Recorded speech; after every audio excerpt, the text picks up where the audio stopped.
I'm Keven Jordao, creator of Guardian of the Flock, and you're listening to True North Country Comics podcast.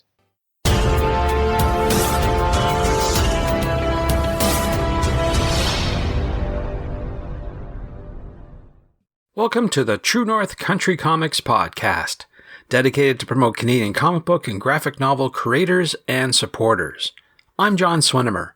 If you want to drop me a line, you can contact me at john@truenorthcountrycomics.com.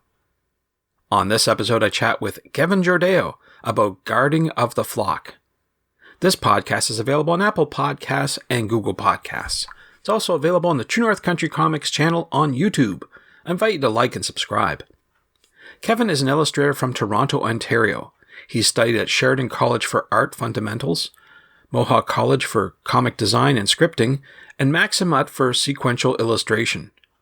Keven claims to have always loved to tell stories of fantasy, mystery, and action ever since he was a child. For him, the process of breaking into the world of comics has been slow, but he says he's been driven by a passion to draw. Keven's current project is Guarding of the Flock. Guarding of the Flock is a story of Grimm, fate of the present, who investigates crimes committed by the supernatural and brings them to justice.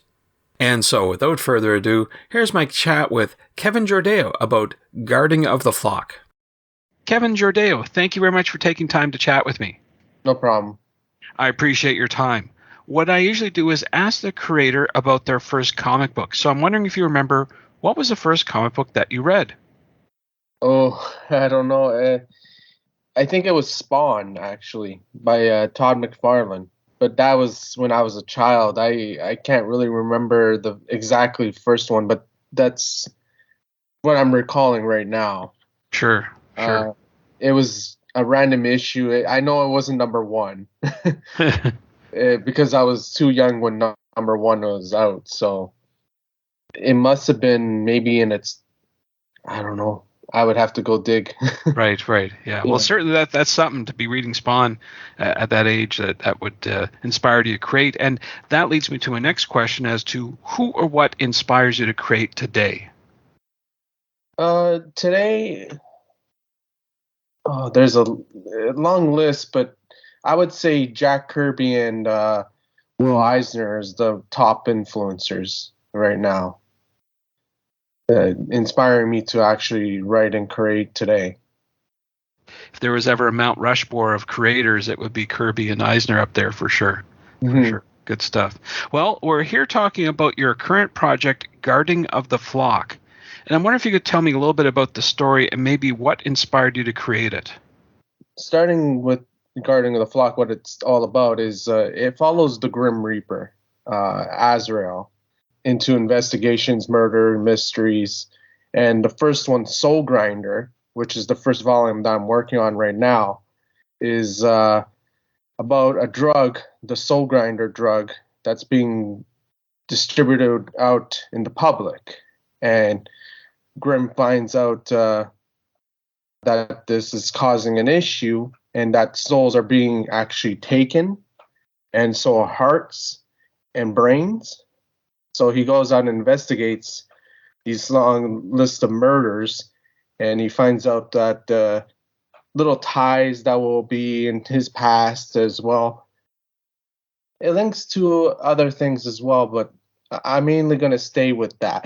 Right. Now, it sounds like he's more of your character Azrael is more of an anti-hero, similar along the lines of Spawn. Would you say that's a good approximation? Actually, no. He's actually more lighthearted. He's more portrayed as a monk. And that's the reason why I would say that is because as I grew up, I started venturing into other comics, and I didn't know at the time, but Ninja Turtles was a huge influence too, but I didn't know it was when I found out Spawn was a comic, I didn't know Ninja Turtles was a comic. Mm-hmm. It was not until later on. And I started finding the Ninja Turtles, I started finding Batman, I started finding a whole long list of them. So I would say Guarding of the Flock is mainly inspired by family, but it's also inspired by like Ninja Turtles, Power Rangers, Oh man. So much, yeah. It sounds Yeah, pretty so cool. much. Yeah. Yeah, that's The cool. list goes on. Sure. Now, you mentioned that this is volume one. I perceive that you've got a longer term story in mind. I guess it's something that's continual for the future. Yes. Right now in my head, there's going to be about 10 of them, 10 volumes, which is super ambitious, I've been told. But I believe that it would take that many to actually tell the full story. I mean, it also, I don't know if you ever picked up the mini comic, but in the mini comic, they talk about the Shadow Wars. It's also going to go back into that. It's a hefty story to tell. Right. Now, you say it's in your head. Have you ever decided to plot it out, put it on paper so you could see exactly what you've gotten yourself into? Yeah, I have. In my sketchbook, I actually did a timeline with all the volumes. That's how I know it's going to take up to 10. I actually plotted each, and even like what's going to happen in and out throughout each story too. It shows you that you've got an objective as opposed to just meandering anywhere. But it sounds like you've got a real concrete plan ahead of you, which is good. Which is Yeah, good. yeah, I do because I've been thinking about this story ever since I first watched Ninja Turtles back Okay. as cartoon as a kid, the '80s cartoon. Very good. Yeah, Yeah, that's good stuff. I want to switch gears a wee bit and talk about the tools you use to create your art. Wonder if you could walk me through how you do that. it's literally just pen and ink, pencil and ink. Yeah, Mm-hmm.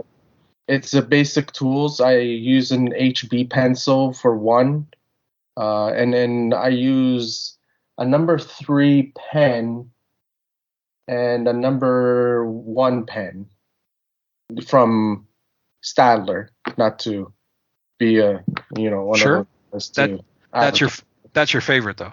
Yeah, Stadlers are my Okay. I guess you're traditional then. You haven't received or thought about going digital at any point. not for pencil and inking. No, No. only digital coloring. Okay. Yeah. Okay. Very good. Very good. Now, I was reading a bit about your bio, and it says that you studied at Sheridan College, Mohawk College, and Max the Mutt. Yeah. And each of them have various aspects of the comic book creation process. So I wanted to ask you, looking back, which place of education has served you the most so far? Hmm. That's. I mean, a little background, I guess, on me is I never really fitted in school, and I always had a tough time. So it is tough for me to talk about it, but Because each of them have their own programs. I know people have studied yeah, at Sheridan, and certainly Max the Mud is great at getting people like into the business. Or is it not fair then to say that each one collectively has helped you with your comic book creation I, process? I would say each one has Okay. because for Sheridan College, it was the art fundamentals and visual creative arts, and Hmm. they gave me because high school was didn't have anything for the arts. It was Right. more business there. So Sheridan was more the fundamentals of art, which helped a lot in their aspect, but it didn't have anything comic books related at the time, or I don't know if they do now, but I don't think they do. It's fundamental art, so but they got me into the classical stuff. That's why I think today I still use a pen and pencil and ink because it's what I first was introduced to. It was Hmm. digital. So then Mohawk brought in I would say the scripting, writing it all down Hmm. before going to a visual creative. And then Max the Mutt was more doing comics, which is what I love. Yeah, I know that it's very interesting when I go back and look at what articles on my site are the most popular. It always goes back to these ones about education. People are looking for these schools or these educational facilities to find out about making comic books because that's where you get the most information. So I'm quite curious about that, and I'm glad you were able to tell me a wee bit more. And I would say Max the Mutt was primarily good for that. Hmm. It was solely comic books. I think like their first year there, it was more traditional art.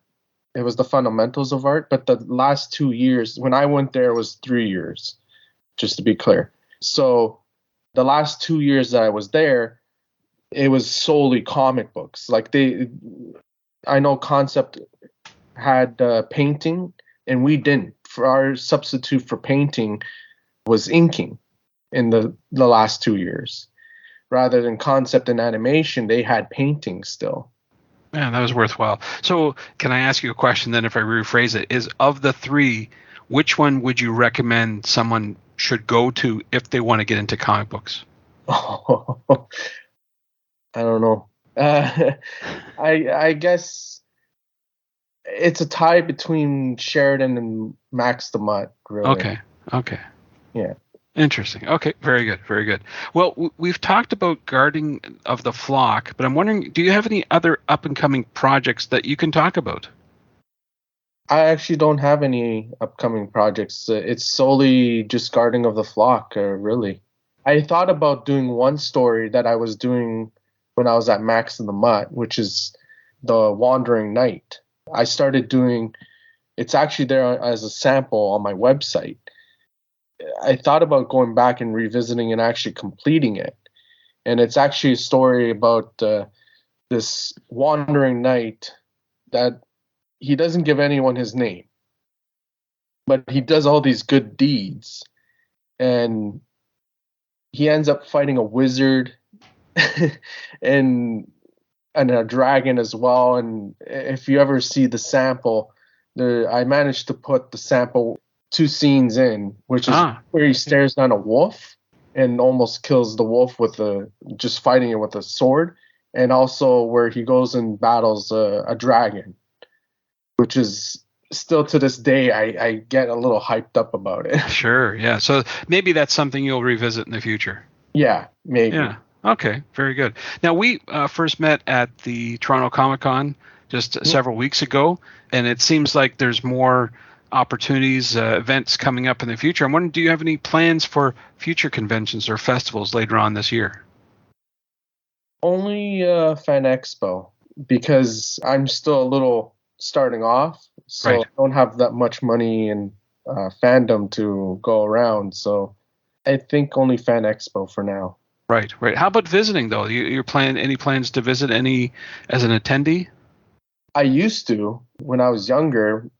Not so much anymore. No. Okay. Maybe only on the table type of Sure. thing. Very good. Well, we've talked about some of your projects going on, and certainly you've got a lot coming up in the future. I'm wondering if there's a website or social media that you recommend people go to find out about your current and future projects. You can always follow me on Twitter at Keven. I believe it's Keven_Jordao, and you can also follow. All the links are actually on my website, so it's easier to go there, which is kevenjordao.com. And to be clear, it's Keven Jordao.com, because I don't spell it traditionally. I spell it with an E, and that's a bit of a story behind it too.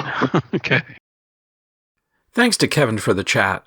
You can discover more about Keven on Twitter at Keven Jordao. That's KEVEN_JORDAO, and online at kevenjordao.com. And thanks to you for listening to the True North Country Comics podcast. If you haven't done so already, please subscribe to and like this podcast on Apple Podcasts. And please leave a good rating. Also check out the TrueNorthCountryComics.com website and follow along on Twitter at True North Comics. True North Country Comics is now on YouTube. Please like and subscribe to that video channel. Please send your feedback to John at TrueNorthCountryComics.com. Thanks again for listening, and come back soon for another episode. Bye for now. True North Country Comics podcast is copyright True North Country Comics, copyright 2022.